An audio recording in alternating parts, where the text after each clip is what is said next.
Good morning दोस्तों, education with Shashi में आपका हार्दिक स्वागत है। आशा करते हैं दोस्तों आप सभी बहुत अच्छे होंगे और काफ़ी एक्साइटेड होंगे हिंदी के क्लास के लिए। तो चलिए आज का क्लास स्टार्ट करते हैं। तो जो ही बच्चे न्यू हैं हमारी क्लास को देख रहे हैं तो ये छोटे से हमारे यूट्यूब चैनल को बड़ा बनाने में आप सहयोग करें और हमें सपोर्ट करें और हम भी आपको फुल सपोर्ट करेंगे आपके स्टडी में। ठीक है दोस्तों, तो चलिए आप अगर न्यू हैं तो हमारे यूट्यूब चैनल को सब्सक्राइब करके वीडियो को लाइक कर दें दोस्तों। चलिए तो पहला क्वेश्चन आपके सामने है, आप इसका उत्तर देने का प्रयास करेंगे। ठीक है दोस्तों, देखिए क्वेश्चन क्या है। दिए गए शब्द के समानार्थी शब्द का चयन करें। जो शब्द दिया गया है उसका समानार्थी शब्द का आपको क्या करना है, चयन करना है। ठीक है, दिए गए शब्द के समानार्थी शब्द का चयन करना है। समानार्थी शब्द क्या होता है, ये सारे वीडियो हम लोग डिस्कस किए थे पहले वीडियो में। तो देखिए द्वार, द्वार का समानार्थी क्या हो जाएगा, तो इस चारों ऑप्शन में से आपका हो जाएगा कपाट। ठीक है, कपाट जो हो जाएगा ऑप्शन नंबर 2 द्वार का समानार्थी हो जाएगा। देखिए दोस्तों यही वीडियो के लिए इससे इतनी अच्छी वीडियो आपको मिलेगी भी नहीं। प्रीवियस ईयर की वीडियो 2021 की क्वेश्चन, वो भी आपकी शिफ्ट बाय शिफ्ट। ठीक है, और आपको वही 25 से 30 क्वेश्चन कराने में आपको 1 घंटा लगा दिया जाएगा। और मैं आपसे वादा करता हूँ 15 से लेकर 20 मिनट के अंदर अंदर ही मैं आपको 25 का 25 क्वेश्चन बिल्कुल बेहतरीन ढंग से कराऊंगा। ठीक है, और PDF भी दूंगा फ्री में।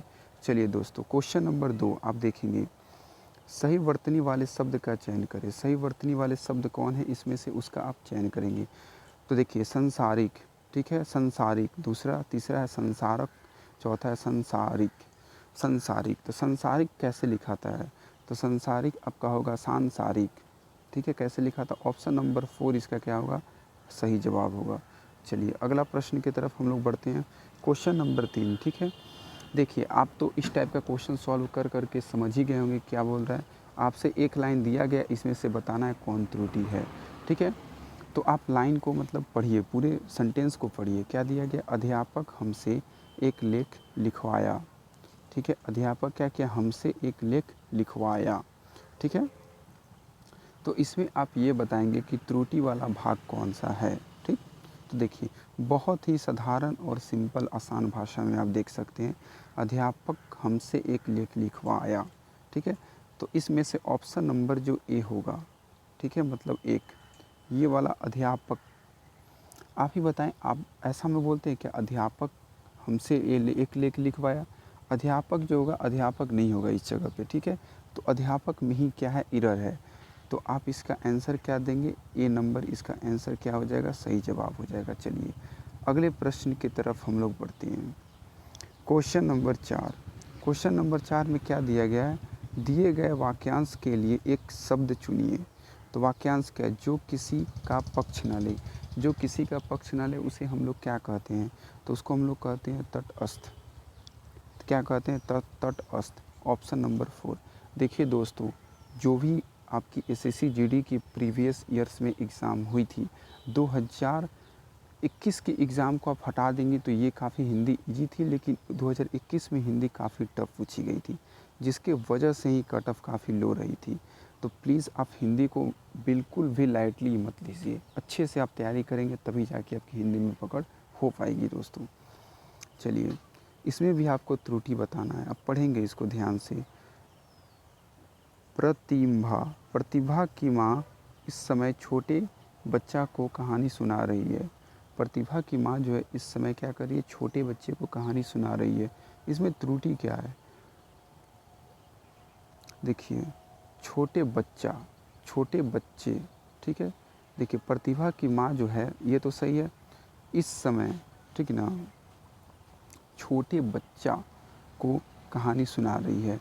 तो इस देखिए यहाँ पे आपका इरर है, इस समय छोटे बच्चा को, ठीक है, बच्चा को, इसी में आपका क्या है, इरर है। तो आपका दूसरा वाला क्या हो जाएगा, इरर हो जाएगा। ठीक है, मतलब कि ऑप्शन नंबर सी का आंसर हो जाएगा दूसरा, बिल्कुल राइट जवाब। चलिए अगला प्रश्न की तरफ हम लोग बढ़ते हैं दोस्तों। ठीक है, अगला प्रश्न आप यहाँ देख सकते हैं, दिए गए वाक्य के लिए कि किस भाग में त्रुटि है। आप बताएंगे कि किस भाग में त्रुटि है। उनकी आपस में घनिष्ठ मित्रता थी। बताइए किस में त्रुटि है, उनकी आपस में घनिष्ठ मित्रता थी, किस में त्रुटि है, उनकी वापस आपस में घनिष्ठ मित्रता था। ऐसा होता है, थी तो नहीं होता है। ठीक है, तो इसका सही जवाब क्या हो जाएगा? 3 नंबर ऑप्शन। ठीक है, चलिए अगला प्रश्न की तरफ हम लोग बढ़ते हैं। Question number 7। देखिए, विलोम शब्द आपको बताना है, तो आदर का विलोम क्या होता है? बहुत आसान है, निरादर। चलिए अगला प्रश्न की तरफ हम लोग बढ़ते हैं। मुहावरा का अर्थ आपको बताना है। ठीक है, 3 तेरह करना, इसका मतलब क्या होता है? इधर उधर करना। 3 तेरह मतलब इधर का उधर कर देना, उधर का इधर कर देना। ठीक है दोस्तों, चलिए अगला प्रश्न आप देखिए। आपको विलोम शब्द बताना है किसका? अचार का। अचार का विलोम क्या होता है? अनाचार। ठीक है, ऑप्शन नंबर ए 1। ठीक है, देखिए कितनी आसानी से और जल्दी जल्दी हम लोग देख रहे हैं। जो हार्ड है उस पर थोड़ा समय लगा रहे हैं, और जो इजी है उस पर आपका समय बिल्कुल भी हम लोग वेस्ट नहीं कर रहे हैं। तो इस तरह के वीडियो के लिए आपको हमें सपोर्ट करनी पड़ेगी। सब्सक्राइब करके बेल आइकन को दबाइए और इस तरह की बेहतरीन वीडियो पाइए घर बैठे। चलिए अगला प्रश्न आप देख लीजिए। रिक्त स्थान को भरने के लिए सबसे उपयुक्त शब्द का चयन करें। तो रिक्त स्थान को भरने के लिए सबसे उपयुक्त शब्द क्या होगी? देखिए, इस लड़की को वाद्य संगीत से है। अब देखेंगे एक एक ऑप्शन को पुट करके, देखिए कौन हमारी बोलचाल की भाषा में बैठ रहा है। इस लड़की को वाद्य संगीत से स्नेह है। इस लड़की को वाद्य संगीत से आकर्षण है। इस लड़की को वाद्य संगीत से अनुराग है। इस लड़की को वाद्य संगीत से आसक्ति है। देखिए सबसे पहले मैं आपको बताता हूँ, ऑप्शन नंबर 1 और ऑप्शन नंबर 3, इसमें से ज़्यादातर बच्चे ऑप्शन नंबर ए पे टिक करेंगे। क्यों? क्योंकि बैठ रहा है हमारी बोलचाल की भाषा में लगभग। इस लड़की को वाद्य संगीत से स्नेह है, लेकिन इसका आंसर ये होगा ही नहीं। इसका आंसर होगा ऑप्शन नंबर 3। ठीक है, अनुराग है आप इस बच्ची को इस संगीत से। ठीक है, चलिए अगला प्रश्न आप देखेंगे। दिए गए वाक्यांश के लिए एक शब्द दीजिए जो कलह प्रिय हो। जो कलह प्रिय हो उसको हम लोग क्या कहते हैं? उसको हम लोग झगड़ालू कहते हैं। ठीक है, चलिए अगला प्रश्न आप देखेंगे। यहाँ से यहाँ तक गलत दिया गया है, इसके जगह पे सही क्या होगा? चारों ऑप्शन में से आप ये बताएंगे। चलिए 12 नंबर क्वेश्चन को पढ़ते हैं। किसी भी देश की संपत्ति ऐसे देश में आदर्श विद्यार्थी ही होते हैं। किसी भी देश की संपत्ति जो होता है क्या होता है? इसके जगह पे आप रखिए दूसरा नंबर ऑप्शन। किसी भी देश की संपत्ति उस देश के आदर्श विद्यार्थी ही होते हैं, ऐसे होना चाहिए था। तो इसका सही जवाब क्या हो जाएगा? दूसरा नंबर। चलिए अगला प्रश्न आप पढ़ेंगे। ईद का चांद होना, आपको तो पता ही होगा, इस टाइप का क्वेश्चन काफ़ी आता है। तो देखिए इसका आप सही जवाब देंगे। ठीक है, ईद का चांद होना, इसका सही जवाब क्या होगा? चलिए तो इसका सही जवाब होगा, देखिए थोड़ा सा टेक्निकल एरर हो गया था दोस्तों। तो दूसरा नंबर ऑप्शन जो होगा इसका बिल्कुल सत्य जवाब होगा। बहुत समय बाद दिखाई देना, ईद का चांद होना का मतलब यही होता है। 14 नंबर प्रश्न की तरफ बढ़िए। सही वर्तनी वाले शब्द का चयन कीजिए। इसमें से चारों में से कौन शुद्ध लिखा गया आप उसको बताएंगे। ठीक है, मैं आपको 2 सेकंड का समय देता हूँ, आप वीडियो को रोक के भी जवाब दे सकते हैं। चलिए इसका सही जवाब हो जाएगा ऑप्शन नंबर 3, परिस्थितिक। ठीक है, चलिए अगला प्रश्न की तरफ हम लोग बढ़ते हैं। Question number 15। ठीक है, क्वेश्चन नंबर 15 क्या आप इसको देखेंगे। जंगल में मोर अथवा मोरनी दिखाई पड़ेगा, बताइए क्या होगा? जंगल में मोर अथवा मोरनी दिखाई पड़ेगा? नहीं, जंगल में मोर अथवा मोरनी दिखाई पड़ेगी होगा, पड़ेगा नहीं, पड़ेगी होगा सही। तो ऑप्शन नंबर ए इसका सही जवाब। अब हम लोग बढ़ते हैं अगले प्रश्न की तरफ। Question number 16। ठीक है, नाको चने चबाना का मतलब क्या होगा बताइए? तंग करना, ऑप्शन नंबर 3। ये हमको नाको चने चबा दिया ये आदमी या बच्चा, मतलब वो आपको काफ़ी परेशान कर रहा है। चलिए इस खाली जगह को आप भरेंगे। मक्खियाँ हैं, मक्खियाँ भिनभिनाती हैं, बिल्कुल पहला ही ऑप्शन सेट कर गया, मक्खियाँ भिनभिनाती हैं। अगला प्रश्न की तरफ बढ़ेंगे हम लोग।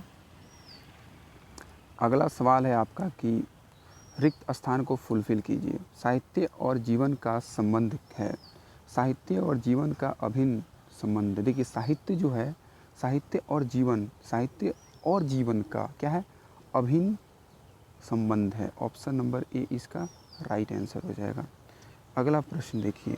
हम लोग बिल्कुल भी आपके समय को बर्बाद नहीं कर रहे हैं, बिल्कुल क्वेश्चन पढ़ना और सिंपल आपको आंसर की ज़रूरत है वो हम लोग प्रोवाइड करा रहे हैं आपको। हमारे गले में पराधीनता की बेड़ियाँ पड़ी थी, गले में की जगह पे क्या होगा? इसकी जगह पे बिल्कुल सही जवाब आप बताएंगे। देखिए तो इसके जगह बिल्कुल सही जवाब हो जाएगा आपका पैरों में। हमारे पैरों में पराधीनता की बेड़ियाँ पड़ी थी। देखिए बेड़ियाँ कभी पैरों में लगती हैं, हाथों में नहीं लगती है। ठीक है, चलिए अगला प्रश्न आप देखेंगे। ठीक है, अगला प्रश्न है दिए गए शब्द के समानार्थी शब्द को चुनिए। देखिए पर्यायवाची और समानार्थी में ज़्यादा अंतर नहीं होती है, बिल्कुल भी सही, बिल्कुल इक्वल होती हैं, एकदम बराबर होती हैं। चंद्र का क्या होगा? सुधाकर। आप पढ़े होंगे पर्यायवाची, चंद्र का क्या होता है? सुधाकर होता है। तो इस तरह से आप इसका सही जवाब आप बता सकते हैं। अब चलिए हम लोग गद्यांश की तरफ बढ़ते हैं। ठीक है, आप इसको पढ़ेंगे और इसका जवाब देंगे। आज हम लोग बिल्कुल गद्यांश को अच्छे से जो टाइपर थे उनसे बोल के अच्छे से टाइपिंग करवाए हैं। बिल्कुल आपको एकदम थोड़ा सा भी दिक्कत नहीं होगी दोस्तों। ठीक है, चलिए किसी भी देश की, ठीक है, किसी भी देश की इसमें से क्या होगी? देखिए सांस्कृतिक चेतना बोली जाने वाली भाषा है। देखिए देश का बात किया और यहाँ पे भाषा का बात किया, तो इसमें से भाषा में आप देखिए राजनीति कटेगा, भावी कटेगा और समाजवादी कटेगा। तो क्या बचा आपका? दो नंबर ऑप्शन सांस्कृतिक। तो आप इसको पुट करके देखिए क्या सूट कर रहा है रियल में। किसी भी देश की सांस्कृतिक चेतना बोली जाने वाली भाषा के, ठीक है, भाषा के आगे हम लोग देखते हैं भाषा के क्या हो सकता है यहाँ पे बताइए। भाषा के साहित्य पराक्रम पीछे आगे। देखिए भाषा मतलब साहित्य, थोड़ा सा मिलता जुलता शब्द दिख रहा है। तो ऑप्शन नंबर ए साहित्य। देखिए किसी भी देश की सांस्कृतिक चेतना, ठीक है, चेतना बोली जाने वाली भाषा के साहित्य में, ठीक है। अब तीसरे की तरफ बढ़ते हैं। साहित्य में यहाँ पे क्या होगा? परिलक्षित। साहित्य में परिलक्षित, ऑप्शन नंबर 2 परिलक्षित होती है। चौथा नंबर हम लोग ऑप्शन को देखेंगे। ठीक है, चलिए चौथा नंबर ऑप्शन को हम लोग देखते हैं। उसमें क्या होगी आपका? इसका सही जवाब हो जाएगा समाज। एक दूसरे से क्या है? समाज है, एक दूसरे से समाज है। तो ये हो गया आपका 24 तक हम लोग यहाँ पे देख लिए। ठीक है, अब हम लोग देखते हैं नेक्स्ट। ठीक है, आज का लास्ट क्वेश्चन गद्यांश का। ठीक है, यहाँ पे आप एक दूसरे से क्या भर सकते हैं, इस जगह पे आप बताएंगे। तो यहाँ पे अभिन्न, ठीक है, यहाँ पे क्या भर सकते हैं? अभिन्न, एक दूसरे से अभिन्न है। तो इस तरह से आज का क्लास यहीं पे समाप्त करते हैं और आपसे इजाज़त लेते हैं। कल मिलते हैं फिर से एक शानदार और जानदार क्लास में। तब तक आप अच्छे से तैयारी करें और अच्छे और स्वस्थ रहें दोस्तों।